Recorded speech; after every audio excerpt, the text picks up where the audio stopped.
Hey, this is John Gordon with the John Gordon Podcast, and today my guest is Howard Falco. Howard, how you doing? Good. Glad to be on. Nice to see you.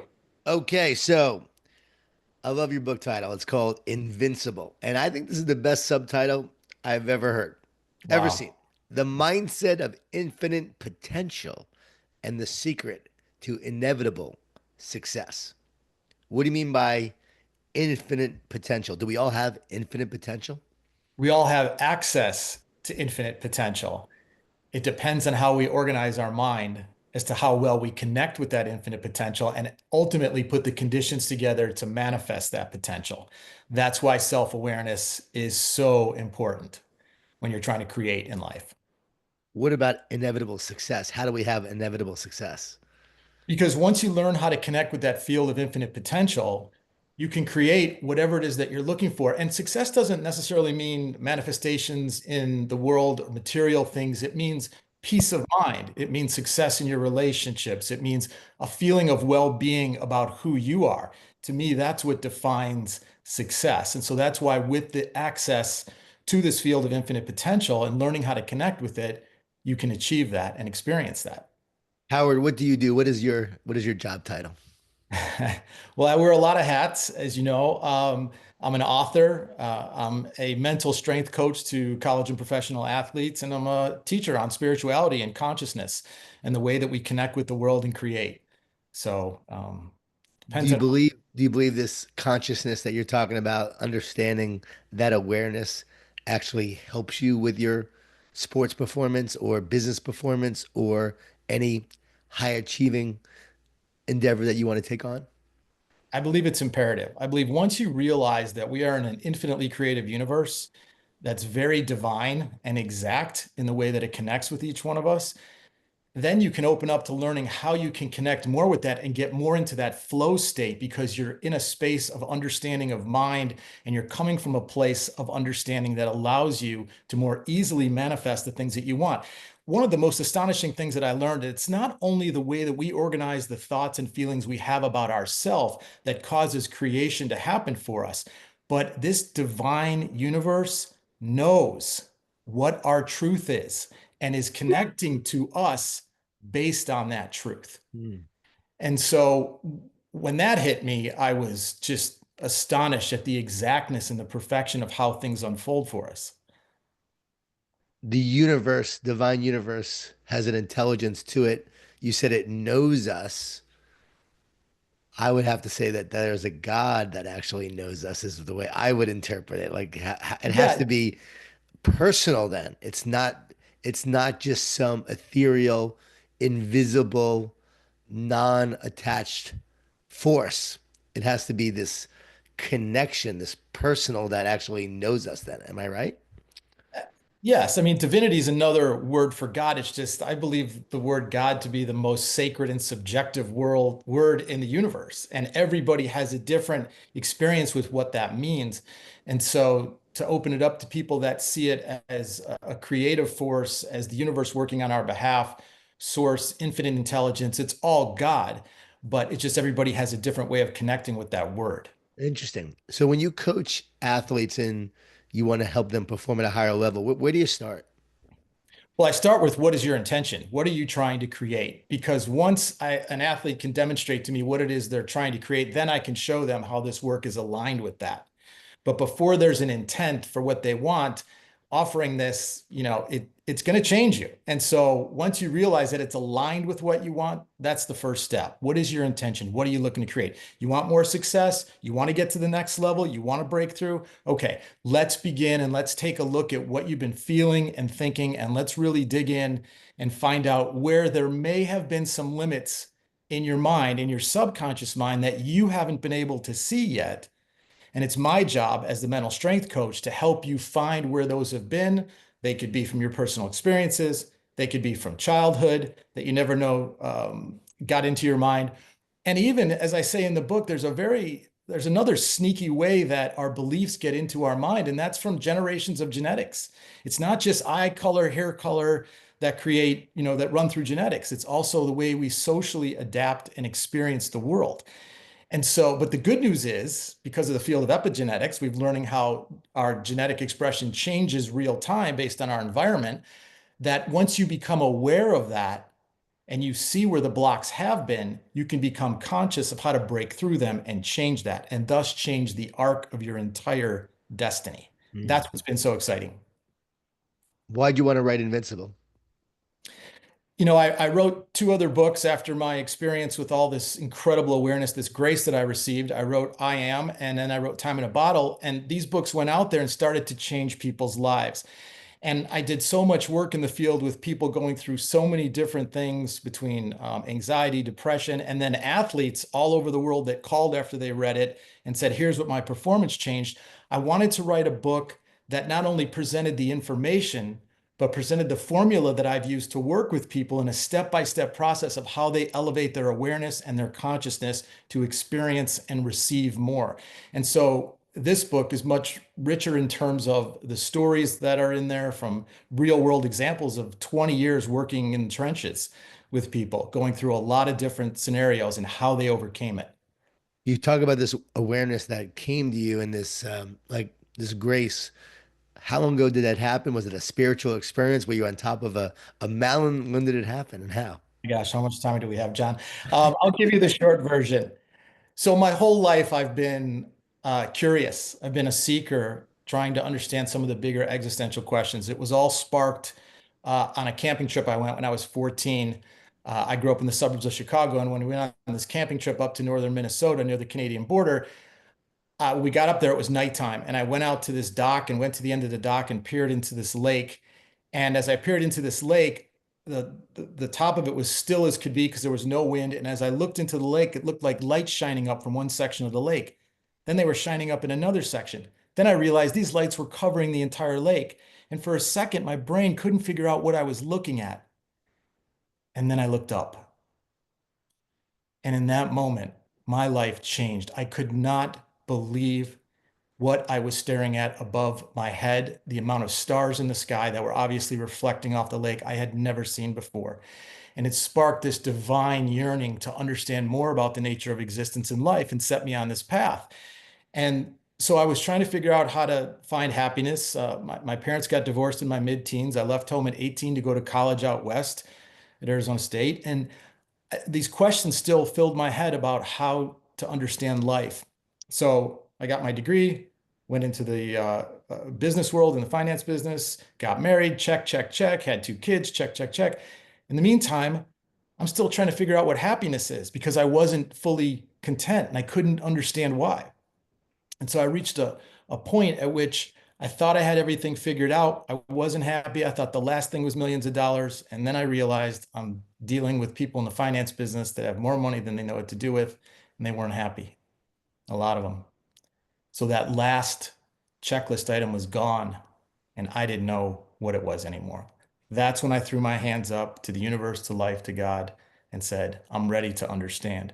2 weeks after that, I had a breakthrough experience in a seminar I was in for the psychology of trading markets. I thought it was a fascinating book I'd read. I went to this author's seminar, and he was talking about how you're creating everything in the experience in terms of win or loss, gains, what vehicle you get into.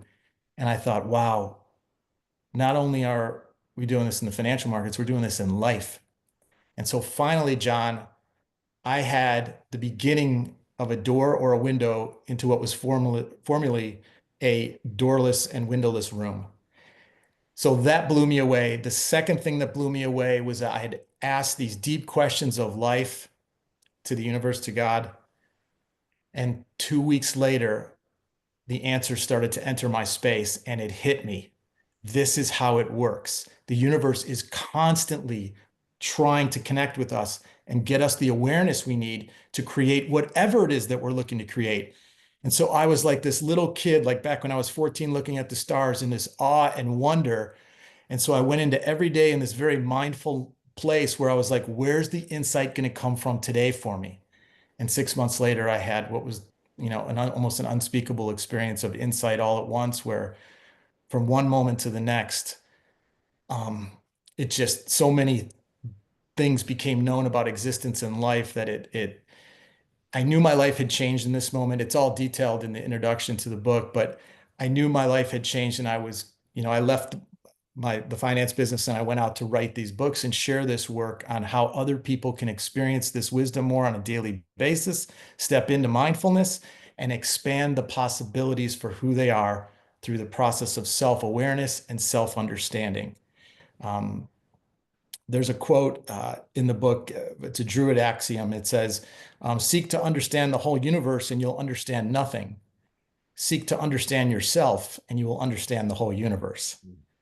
So that's what happened. And these results in this work is just my being a good servant of this grace, sharing it. So Mm. that's the short story, John. That's I the, love it. Yeah, I believe there's a universe within our soul. And actually, if you enter into your soul, there's actually a universe within you. And as you step into that, it's expansive, it's infinite. And the universe that we are experiencing outside of us is actually just a reflection or a projection of the universe within us. So we right. are just a meat shell of a body of an energetic being that is part of this expansive universe. Yeah. And I just don't believe the universe is intelligent. I believe there's an intelligent God that's actually the universe is just the medium. That's my only thing. I when I hear language like that, I'm just Howard, we're good friends, so we can talk about this as people are listening. I just don't think the universe has intelligence to it. I believe that the intelligence uses the universe or the medium to make itself known and to communicate and to convey and to really work through to connect with us. Much like if I had to swim to you through an ocean or through a river, I would, or a lake, I would swim to the other side and it would be through the water I would do so. Yeah. I think this gets down to a definition on God, right? Like Yes. I think the word is beyond thought, beyond mind, because it's so magnificent. It's hard to put a word around it. Yes. And I think we're speaking the same way, just maybe in a different language. But Yeah. the reverence and awe is unspeakable for what has graced us with so much and what is at our feet when we learn how to have faith and how to divinely connect and trust the process that we're in of learning and how the universe or God continues to feed us insight and understanding and awareness. It's really truly the epitome of unconditional love. Yeah. It's like you wrote the book I Am. Talk about what I Am is about. Obviously, I am is I am that I am. There's a very spiritual connotation to that. Talk about what I am is all about. So after my experience, all this insight and information, it took me a couple of years to get my arms around the magnitude of this insight. And so I decided to honor it by writing a book. And it just birthed out of me and the name came. I Am the Power of Discovering Who You Really Are. But it's a book on self-understanding and self-awareness and how that creative essence of who we are our experience of life comes from the way that we define who we are. And that begins with the statement, I am.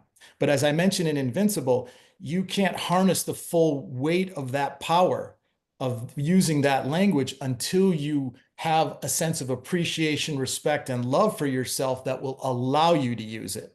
So that's the distinction in the two books. But in I Am, it's a complete book on total self-awareness and understanding of how all the energy, matter, and everything in existence connects with us in order to create our reality. Mm. One of the chapters in this book, Invincible, is dismantling self-limiting beliefs, right? One of the sections. How do you dismantle self-limiting beliefs? Let's get practical for a second for those Mhm. listening. Yep, absolutely. So the first step is understanding the infinite universe and your potential and connection to it. The second step is understanding your identity. The third step is understanding how your ego works every day in creating your reality.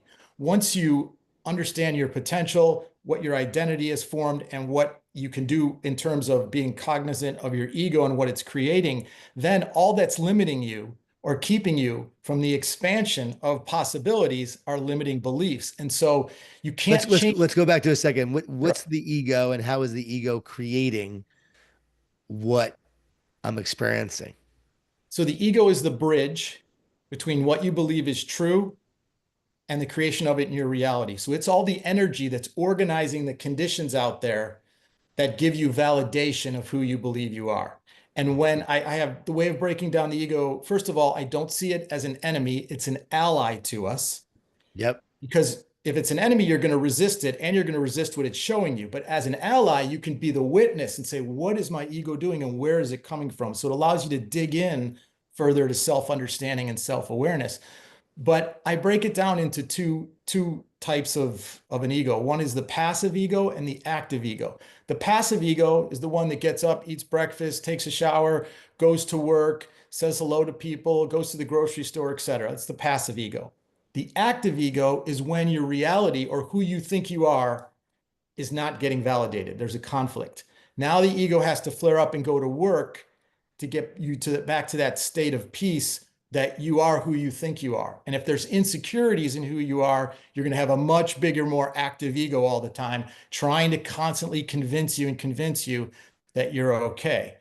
And when you look at it that way, when the ego goes into active mode, you can start to become a witness to see, where is this causing disharmony in me? Where are the lies that are causing me to feel a sense of disharmony? So that's where I discuss the ego.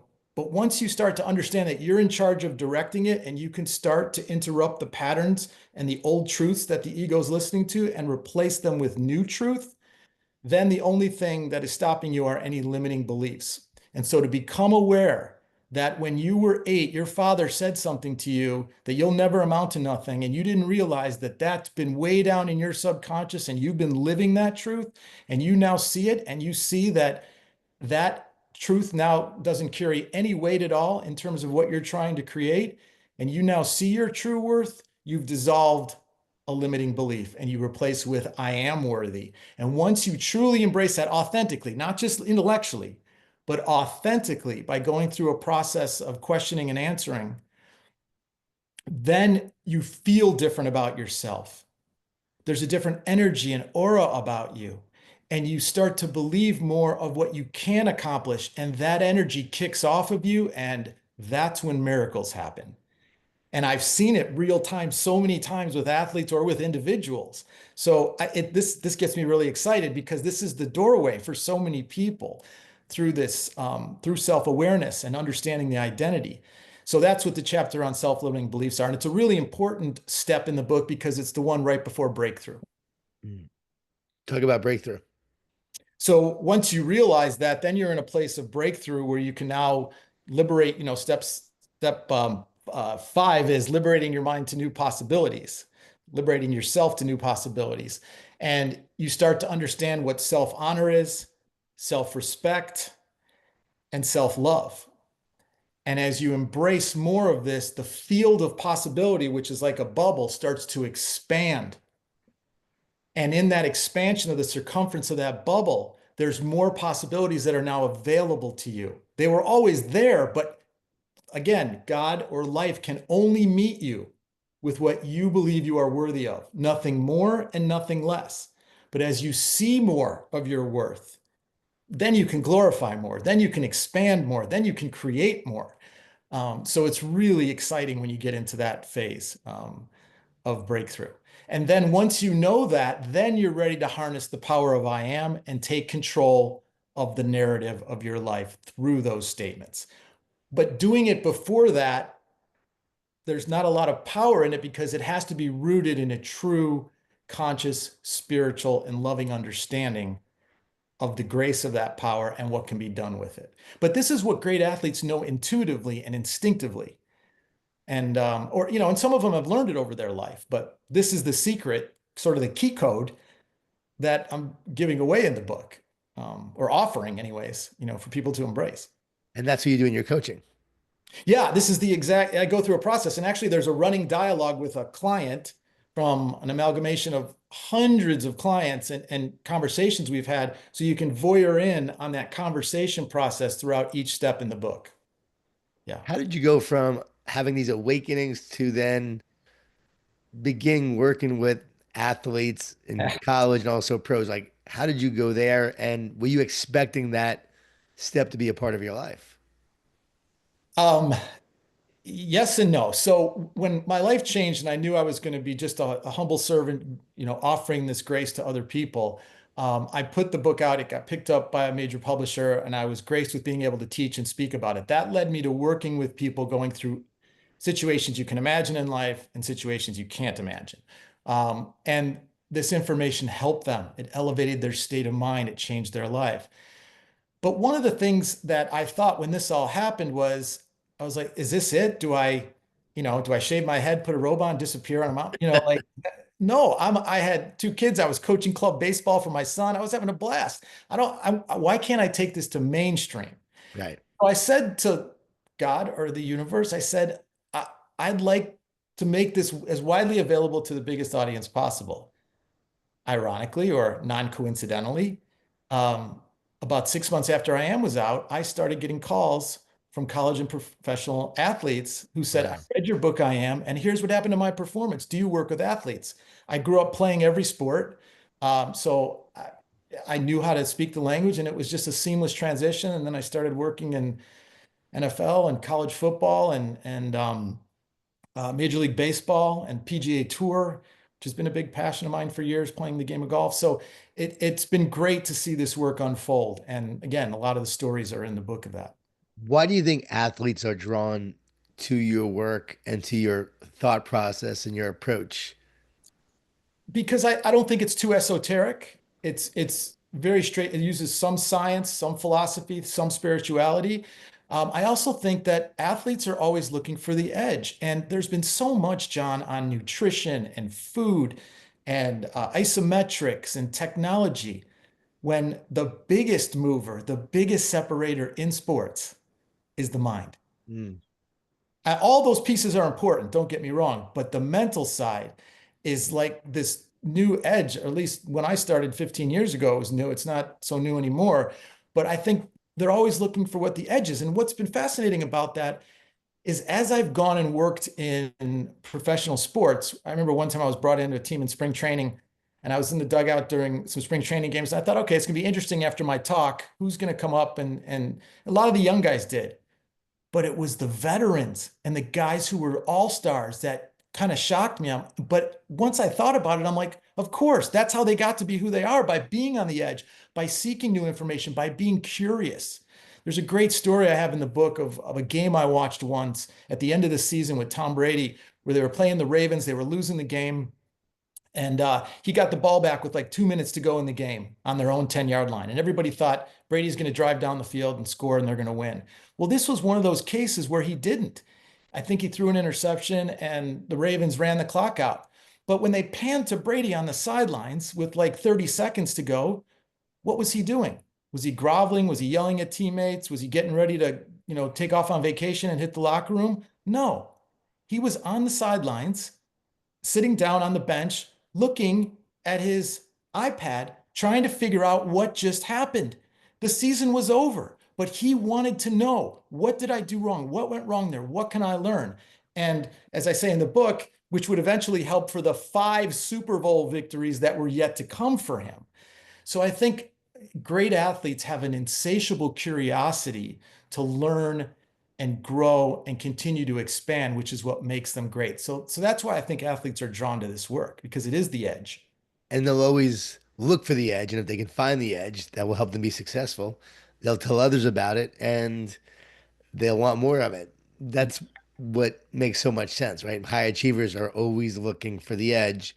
And a big part of that, as we know, is a spiritual approach with practical strategies. You got to make it practical, but there is an element of spirituality to this work because we're not just physical beings. We're energetic beings. We're spiritual beings. So it does all tie together. As I wrote in The One Truth, as you write in Yeah, Invincible, people need to understand that that's why this makes sense and resonates so much.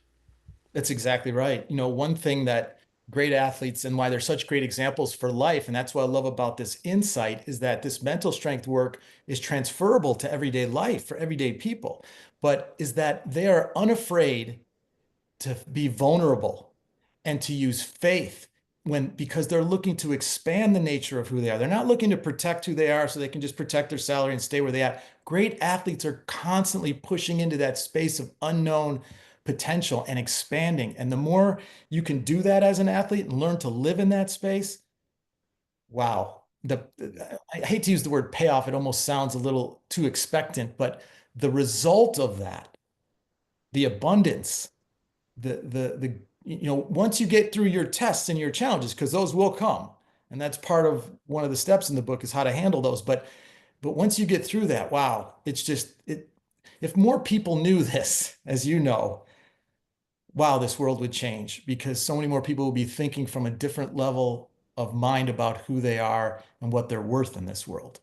That's why this book is so important to read, to elevate your state of mind, to go to another level. And people should know, Howard, I don't recommend a lot of people. There's not many mental coaches I do recommend. There's a few that I really like, and you are one of those few. It's hard for me to even have mental coaches on this podcast because, as you know, I have a certain philosophy and thought process, and I don't really like talking or hearing from other ones who I believe don't quite get it, and they're just on such a surface level. They don't understand what it's truly about. And as Jim Lore said to me, the purpose of sports is to make you a better human being. And if you understand that, like a part of our growth is it's not even about the sport, it's about who you're becoming. It's about how you're growing, it's about how you're elevating. And sports is just a vehicle for that. You get it. So you're one of the few people that I will recommend. And I have recommended athletes to you, and because I don't coach one-on-one. I don't do a lot of that. I'll coach here and there. We'll have a conversation. I'll take them through the one truth, and then that's it. Like, all right, I teach you because I believe I could teach you once and you understand it. But I do believe also they need someone to talk to and ongoing, and that's why you're so instrumental. And you Mm. do such a great job. And the feedback I got from working with you has been very, very powerful, very impressive, and people have loved it. So when you're working with someone, you're working with that athlete, just what is that conversation like? The first one's like, okay, what do you want to create? What do you want to achieve? They got a bad outing. Say a golfer just had to withdraw from the most recent golf tournament. So they had to withdraw. They're bummed about things. They're not living up to what they know they can do. They're not having the season they want. At that point, what are you saying to that golfer? Yeah, well, first of all, thank you for your words. You know how much respect I have for you, so much so that you're the cover quote on my book. That's how much I respect and I'm in such appreciation for what you do and what you've done in the world. So thank you. Um, I really appreciate that. And I'm honored to have you on my cover. honored Um, to be on it. it's awesome. So God doesn't waste any moments in life. So when someone comes off the course or the court or something and it's a bad outing, I teach them that there's something in that for them. Mm. There's a reason that that occurred, and it's related to ultimately what they want to create. You are connected to divinity by creation, so it will not waste any space or time. It's up to you to create time based on your free will. But that's what I tell them. And as soon as I express that to them, I tell them, I tell all my athletes this, don't get angry. You have your time because you're putting a lot of energy into this. There's going to be some energy that needs to move out of you. That's fine. But ultimately, don't get angry. Get curious. Why did it happen? What can I learn from this? How can I create another condition that will move the needle of probability for me based on what I'm trying to create? One more step closer to that success.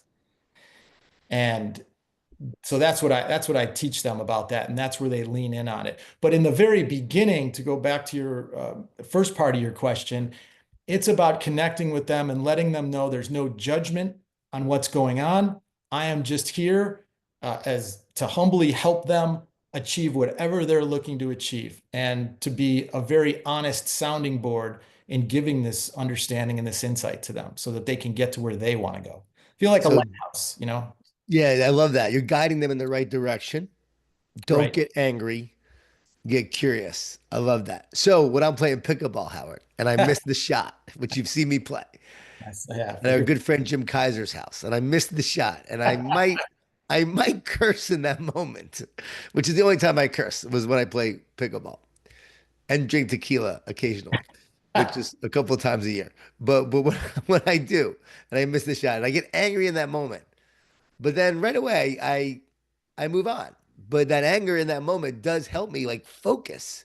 Wow. If it works for me, if it Yeah. works for me, should I use it? Well, absolutely. And let me, as long as it's done in a classy way, like there's a way to get anger out of you Right. that's in an understandable, acceptable way. And then there's a way that's not, that works against you. But you bring up a really interesting point. Athletes, to be in the flow and to be in the zone is the widest space of awareness possible. And emotion clamps that awareness down. Negative emotion clamps it down to the worst possibilities. So fear comes in, need comes in, pressure comes in. So when they're able to be in more balance, they're able to expand that space. And I use a really interesting example in Invincible in the very beginning of John McEnroe and how he used to go crazy at the Right. sideline umpire. But what was really happening on a subconscious level was because he was such a world-class player, he knew that he could not play with emotion. So if there was negative emotion, and this was all subconscious, he found a way to get it out and he directed it at the chair umpire, but he was not going to serve that ball until the last bit of imbalance was out of his system. So he would yell, yell, yell. And when he felt back to clarity and balance, boom, he would serve the ball.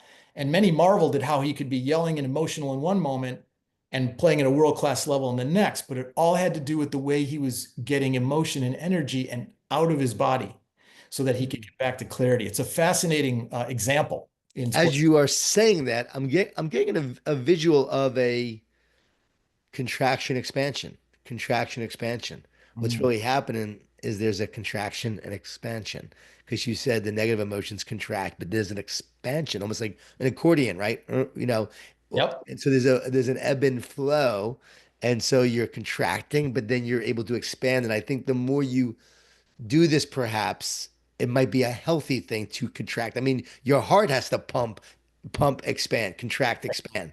Well, So it's the heartbeat of the universe of life. yes. So maybe in essence, if I'm just not getting angry and I'm just positive, but I'm not dealing with my emotion, there's no contraction, it's expansion. Yeah, I mean, Tiger Woods, it was a great example in that 10-year stretch where he dominated the world in golf and just produced some just unbelievable stuff consistently, record-breaking stuff. He still got angry over shots, but he knew how to control it while he was playing. He knew how to let that energy out and get back to the focus of hitting golf shots, strategizing, and deciding what he wanted to do in order to be a champion. But so he knew how to control that energy when it built, release it, and go back to work. And that's a really important piece of this in terms of teaching anybody. And it could work in relationships, business, your daily walk of life, same thing. My final question. One of my pet peeves with mental coaching and mental coaches is that many get you to think more, not less. And we are at our best when we're not thinking. So, in your approach, in your work, how do you get an athlete to think less, not more? Because I really believe they have to justify their existence. So they're like, hey, do this, do this, do this, think this. And it becomes like a job and you're doing instead of being. I know you're all about I am and being. So, how do you get an athlete to think less, not more? Because my work is about anything I can do to take pressure off and increase knowing. Knowing provides peace. Peace provides a quiet mind and an expanded awareness, which makes you fast and quick, and most importantly, intuitive. So all that developed talent can come out naturally where you're not in your head and in your own way. That is the epitome of it. And you just nailed it. Some are trying to validate some with coaches too. They're just instead of being present and saying what's the best thing. And I believe in teaching so many athletes and teaching a lot of coaches, anything you can do to remove pressure and to increase a sense of belief in what is possible gets the athlete to get back to more of a place of peace and focus and intuition. And when you say pressure, I often realize and think that pressure is just believing that something outside you can impact how you feel. It's really believing a lie because that outside experience or that outside pressure that seems like it should be something of pressure for the other person isn't pressure. It's Exactly. only pressure because you're giving meaning to it. You're assigning value to it. So you Yeah. experience pressure when, if you understand that we're all just one and it's all just an experience, then there should be really no pressure in the first place, right? Exactly. That's one definite reason why. And the other one is because pressure comes from projection. And one of the great things about the universe, God, creation, is that every moment is unique and distinct. There are a million, billion different possibilities. So when you focus on the worst ones or what could happen, that's where pressure, negatively, that's where pressure comes in. When you open your mind to the positive ones, what can happen there, and that you're worth that, that's where pressure decreases and you get more into the creative experience of getting closer to that. So again, staying in what they say the now or the present moment and doing what you can here and now with where you're at is what produces or shifts that needle of probability towards the most intended outcome. Doesn't it just come down to love and fear? Well, yeah, I mean, if you want to break it down to those two things, yeah, it comes down to faith or fear. Yeah, faith, which comes from love, um, versus fear, which comes from a lack of faith and a belief in, an outcome that hasn't happened yet that's negative. Yeah. Mm. And that gets in a lot of great athletes' ways, and keeps them from more. But those that live in that space or learn how to cultivate that mindset that keeps them in the space of infinite potential and possibility, it's very exciting to see what happens. Howard, what's the last thing you want people to know before we go about you, about your works, or just some advice you want to share? Yeah, just thank you for having me, John. It's an honor to be on with you. I am a huge fan of what you do in the world, and I'm just very appreciative to have the opportunity to share here. About my work, the book obviously is I've squeezed the soul on this and put it all in there for them, but I'll leave them with a line that I open the book with, and I open every speech with when I speak, and that is simply this: if you knew how powerful you really are, you would never stop smiling. Mm. I love that. That's really powerful. Howard, where can people find you and find the book? What's your website and where can they order the book? Sure. I have two websites you can go to: howardfalco.com, FALCO.com, and totalmindsports.com. And then the book is available right now. It comes out next week. Can't believe 7 years and we're here already. What date is that it's coming And out? Tuesday, March 25th, the book will be released, and you can pre-order it right now on Amazon, Barnes and Noble, and any independent bookstore. All right. Invincible, the mindset of infinite potential and the secret to inevitable success. Howard Falco, incredible book, great teaching. This book will help a lot of people. You and I, have had conversations in the past. We may not align perfectly on everything. We may use different words, but I know at the heart our our love and desire to impact others and to serve others and to make a difference is what matters most, and that's ultimately who we are. And that's why I love you and your work. So keep Um, up the great work, keep making a difference, keep impacting people. And again, I know you've already helped a lot of people, but now you're going to help even more with this book. Thank you, Howard. Thank you so much, John. I really, truly appreciate it. It means the world to me. Thank you.